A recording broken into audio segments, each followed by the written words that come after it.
Guys, നമ്മുടെ പുതിയൊരു വീഡിയോയിലേക്ക് ഏവർക്കും സ്വാഗതം. അപ്പം നമ്മൾ ഇന്ന് വന്നിരിക്കുന്നത് ഒരു 7 HP പമ്പാണ് കേട്ടോ, ടെക്സ്മോ കേട്ടോ, സബ്മെർസിബിൾ. അതിനൊരു 120 മീറ്ററിൽ നമുക്കൊരു 5000 ഡിസ്ചാർജ് തരുന്നൊരു പമ്പാണ്. അത് വെക്കാൻ വന്നു, നമ്മളെല്ലാം സെറ്റ് ചെയ്ത് കഴിഞ്ഞു. അപ്പോൾ നമുക്ക് ഇതിനകത്തുനിന്ന് ഇതൊരു കുളമാണ്, ഒരു ഏലത്തോട്ടത്തിനകത്തിരിക്കുന്ന ഒരു കുളമാണ്. അപ്പോൾ ഇതിനകത്ത് നമുക്കിത് ഒന്ന് കെട്ടി വെക്കണമെന്നുണ്ടെങ്കിൽ ആ മരക്കഷ്ണം ഒന്ന് പൊക്കിക്കൊണ്ട് വന്ന് ആ മരത്തിൻ്റെ വട്ടം ഒന്ന് കെട്ടി, എന്നാലേ നമുക്കിത് നേരെ വെക്കാൻ പറ്റത്തുള്ളൂ. ഇത് വെർട്ടിക്കലായിട്ട് തന്നെ വെക്കേണ്ട പമ്പാണ്. അപ്പോൾ അതുകൊണ്ട് നമ്മൾ നേരെ തന്നെ കെട്ടിത്തൂക്കിയിട്ടാലാണ് ഇതിനകത്ത് വെള്ളം ഡിസ്ചാർജിങ് കാര്യങ്ങളൊക്കെ കറക്റ്റ് ആകത്തുള്ളൂ. പിന്നെ പമ്പിന് കംപ്ലൈൻ്റൊക്കെ കുറവായിരിക്കും അങ്ങനെ വെച്ച് കഴിഞ്ഞാൽ. മാക്സിമം നമ്മൾ വെർട്ടിക്കൽ വെക്കുന്ന പമ്പുകൾ വെർട്ടിക്കൽ തന്നെ വെക്കുക. കിടത്തിയിട്ട് കഴിഞ്ഞാൽ നമുക്ക് പിന്നീടത് വലിയ പ്രശ്നത്തിലേക്ക് മാറും. കാരണം അതിൻ്റെ ബയറിങ് കംപ്ലൈൻറ്റും കാര്യങ്ങളൊക്കെ വരും. അതുകൊണ്ടാണ് നമ്മൾ ഇത്ര റിസ്ക് എടുത്ത് ആ ഒരു മരക്കഷ്ണം അതിൻ്റെ മുകളിൽ കയറ്റി വെച്ച്, എന്നാലാണ് നമുക്കത് കറക്റ്റായിട്ട് നമുക്കത് കെട്ടി വെക്കാനൊക്കെ പറ്റത്തുള്ളൂ. അപ്പോൾ അതിൻ്റെ പണികളാണ് നടന്നുകൊണ്ടിരിക്കുന്നത്.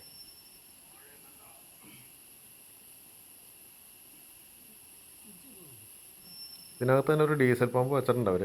അതിൻ്റെ കണക്ഷനിലേക്ക് തന്നെയാണ് നമ്മൾ കൊടുത്തേക്കുന്നത്. അതും ഡെലിവറി വരുന്നത് 2 ഇഞ്ചാണ്, ഇതിനും 2 ഇഞ്ച് തന്നെയാണ്.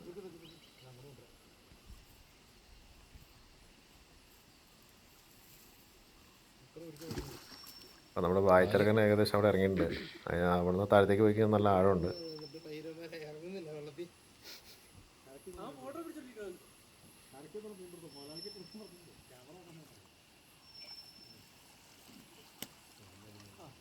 അപ്പം നമ്മുടെ ചാനലിൽ ഇതിനു മുമ്പ് ഉണ്ടായിരുന്നു, ഒരുപാട് വീഡിയോകൾ വന്നായിരുന്നതാണ്. പക്ഷെ നമുക്കിങ്ങനൊരു എന്തോ ഒരു പ്രശ്നം പറ്റി നമ്മുടെ ചാനൽ പോയി. ഇപ്പോൾ സബ്സ്ക്രൈബർ ആയി വരുന്നതേ ഉള്ളൂ.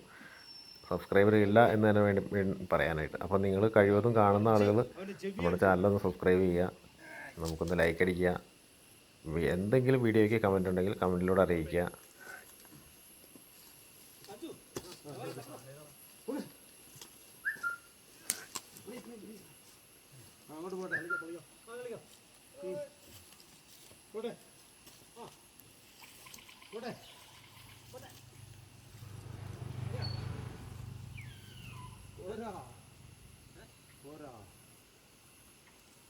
കിടക്കാൻ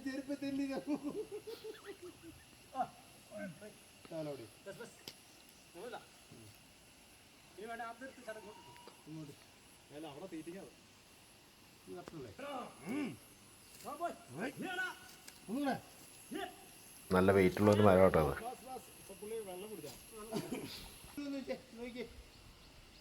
ഓക്കെ, നമ്മൾ ഏകദേശം അത് കയറ്റി വെച്ചു.